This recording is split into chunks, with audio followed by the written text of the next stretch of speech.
नमस्कार विद्यार्थी मित्रांनो, सर्वप्रथम तुम्हा सर्वांचं या व्हिडिओमध्ये हार्दिक स्वागत. मी सुहास सर. आज आपण या व्हिडिओमध्ये 12वी इंग्रजी विषयाची 7वी कविता अभ्यासणार आहोत. अतिशय सुंदर अशी ही कविता आहे. कवितेचं नाव आहे शी वॉक्स इन ब्युटी. एक famous romantic poet Lord Byron यांनी ही कविता लिहिलेली आहे. She walks in beauty is a short lyrical poem celebrating female beauty. मित्रांनो, शी वॉक्स इन ब्युटी ही एक शॉर्ट लिरिकल पोयम आहे सेलिब्रेटिंग फिमेल ब्युटी, की ज्यामध्ये एका महिलेच्या सुंदरतेचं वर्णन आपल्याला दिसून येतं. The poet describes an unnamed woman who is exceptionally striking. कवी ज्या महिलेचं वर्णन या कवितेमध्ये करत आहे तिचं नाव या कवितेमध्ये दिलेलं नाही आणि ती अपवादात्मक अशी एक सुंदर महिला आहे. The poet describes not only her external appearance but also her inner goodness which makes her so captivatingly attractive. या कवितेत कवी ज्या स्त्रीचं वर्णन करत आहे त्या स्त्रीचं फक्त शारीरिक सौंदर्य सांगितलं नाही तर तिचं आंतरिक मन सुद्धा या कवितेमध्ये सांगितलेलं आहे. ती महिला फक्त शरीरानेच नाही तर मनाने सुद्धा सुंदर होती असं कवीनं सांगितलेलं आहे आणि या तिच्या गुणामुळेच तिला अतिशय मोहक बनवलेलं आहे. Byron compares her to the night sky describing her serene and perfect beauty. बायरॉनने तिला एका नाईट स्काय सोबत कंपेअर केलेले आहे आणि यातून आपल्याला एक सिरीन व परफेक्ट सौंदर्य दिसून येते. एक परफेक्ट सुंदर व प्रसन्न स्त्री ती आहे असं कवी सांगतो. Although the poem is generally thought to be a love poem, the poet never actually declares his love for this lady. असं वाटतं की ही कविता एक लव्ह पोयम आहे, पण कवी या कवितेमध्ये त्या महिलेसोबत असलेले आपले प्रेम डिक्लेअर करत नाही. अतिशय सुंदर अशी ही एक लव्ह पोयम प्रेम कविता आहे. Now let's see the poem line by line. चला तर मित्रांनो, आपण ही कविता लाईन बाय लाईन अभ्यासूया. In the very first stanza of the poem the poet says that she walks in beauty like the night of cloudless climes and starry skies, and all that's best of dark and bright meet in her aspect and her eyes, thus mellowed to that tender light which heaven to gaudy day denies. अतिशय सुंदर असा हा first stanza आहे. पहिल्या स्टांजामध्ये कवी काय म्हणतो पहा, शी वॉक्स इन ब्युटी. ती सौंदर्यात चालते म्हणजे ती खूप सुंदर आहे. तिची प्रत्येक मुवमेंट अतिशय सुंदर आहे. मित्रांनो, सौंदर्य अक्षरशः तिच्यावरती उधळण करतं आणि कवी तिची तुलना कुणाशी करतो, लाईक द नाईट. एखाद्या रात्रीप्रमाणे ती सुंदर आहे. कोणत्या रात्रीप्रमाणे? Of cloudless clime and starry skies. आकाशामध्ये कोणत्याही प्रकारचे ढग नाहीत. आकाश पूर्ण निरभ्र आहे. क्लाउडलेस क्लाइम आहे आणि संपूर्ण आकाशामध्ये चांदणे आहेत. स्टारी स्काईज, चांदण्याने संपूर्ण आकाश भरलेलं आहे.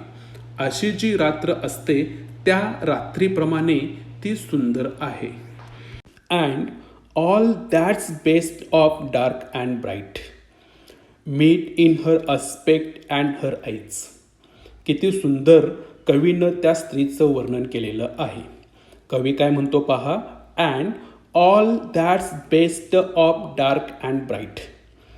डार्क आणि ब्राईट जे सर्वात बेस्ट जे कॉम्बिनेशन आहे, जे सर्वात बेस्ट शेड आहेत त्याचं मिश्रण इन हर अस्पेक्ट म्हणजे तिच्या संपूर्ण शरीरामध्ये झालेलं आहे, खास करून हर आईज तिच्या डोळ्यामध्ये.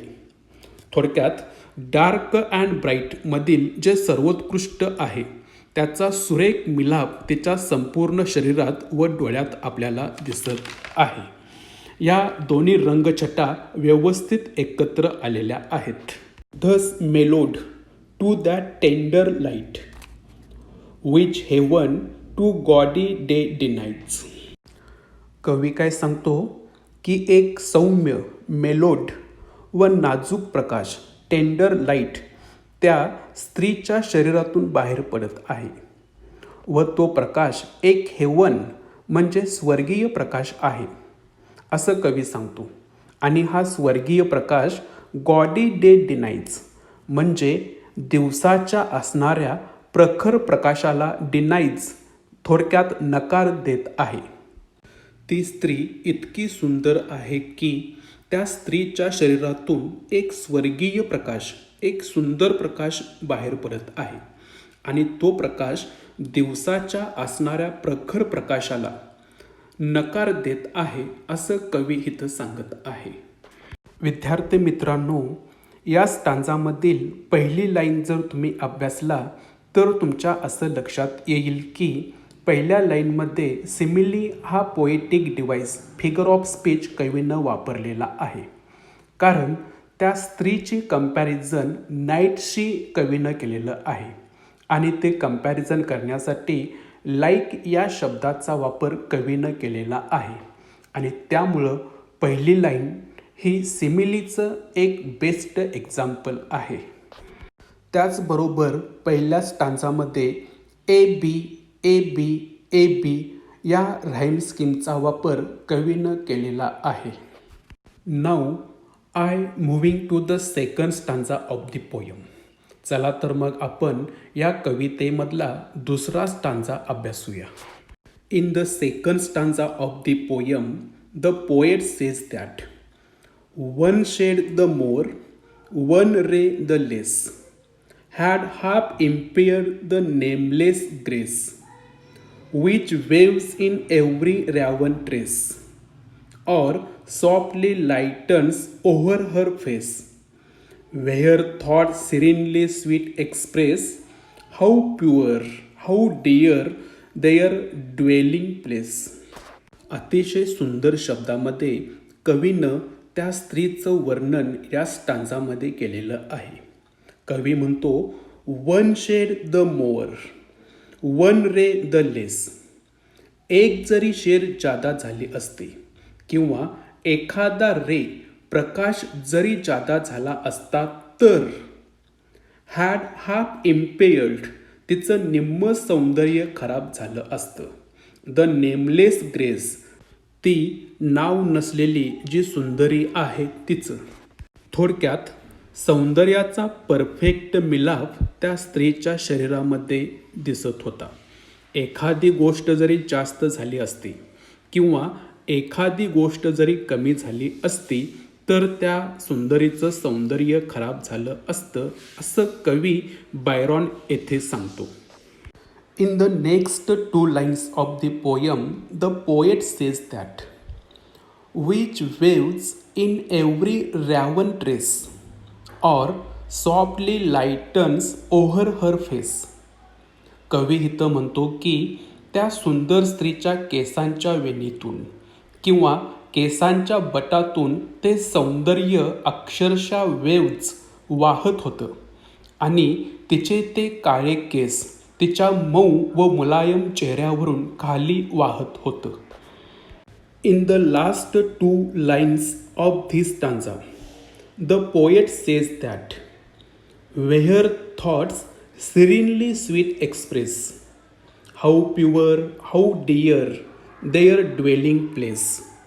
म्हणजे त्या स्त्रीचे जे विचार आहेत ते अतिशय सिरीन, प्रसन्न व स्वीट गोड आहेत आणि हे विचार तिच्या चेहऱ्यावरती दिसत आहेत. अतिशय शुद्ध, अतिशय प्रिय सौंदर्याच्या भावना तिच्या चेहऱ्यावरती व्यक्त होत आहेत. ड्वेलिंग प्लेस म्हणजे राहते ठिकाण.